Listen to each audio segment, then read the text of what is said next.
ជំងឺសាន់បឺរលាកស្លឹកជំងឺនេះគឺកើតឡើងដោយសារអង្សើមប្រៃហើយពលឺថ្ងៃអត់គ្រប់គ្រាន់ធ្វើឲ្យកើតជាមួយនឹង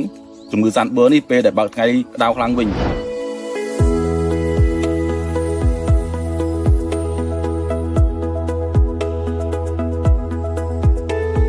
ថ្ងៃនេះខ្ញុំបានមកដល់ឃុំភៀមកោះស្នាស្រុកសឹងតង់ខេត្តកំពង់ចាមខ្ញុំមកតាមដានជាមួយនឹងដំណាំតារ៉េនរបស់លោកអ៊ុំគឺ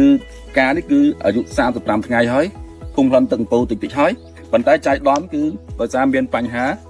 ជំងឺសាន់បឺរលាកស្លឹកជំងឺនេះគឺកើតឡើងដោយសារអង្សើមប្រៃហើយពលឺថ្ងៃអត់គ្រប់គ្រាន់ធ្វើឲ្យកើតជាមួយនឹងជំងឺសាន់បឺរនេះពេលដែលបើកថ្ងៃក្តៅខ្លាំងវិញហើយចំពោះ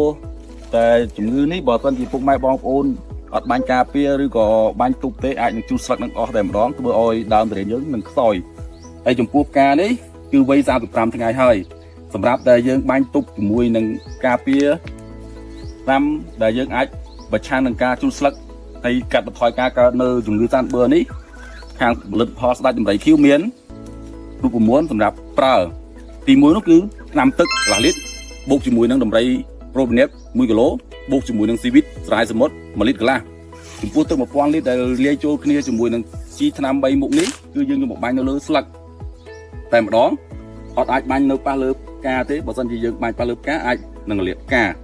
ដោយសារជំងឺនេះគឺកើតនៅលើស្លឹកយើងបាញ់ទៅលើស្លឹកជុំវិញលើស្លឹកឲ្យជោគតែម្ដងដើម្បីកាត់បន្ថយនៅការរីករាលដាលជាមួយនឹងជំងឺនឹងបន្ថែមទៀតហើយចំពោះ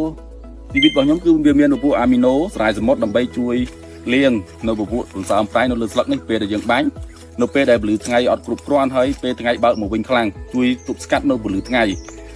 ហើយក្នុងការប្រើប្រាស់ពុកម៉ែបងប្អូនអាចប្រើពី5ថ្ងៃទៅ1សប្តាហ៍ម្ដងសម្រាប់បាញ់ទប់ដើម្បីកុំឲ្យជ្រុះស្លឹកដែលមានលក្ខណៈឆេះមកកណាត់បែបនេះបើសិនជាពុកម៉ែបងប្អូនអត់បាញ់ទេអាចនឹងជ្រុះតែម្ដងបើសិនជាពុកម៉ែបងប្អូនបាញ់ទៅស្លឹកនឹងអាចនឹងនៅប៉ុន្តែបញ្ហាស្លឹកនឹងគឺនៅឆេះដដែលប៉ុន្តែយើងអាចទប់ស្កាត់លេងឲ្យវារាលដាលបន្តទៀតសូមអរគុណ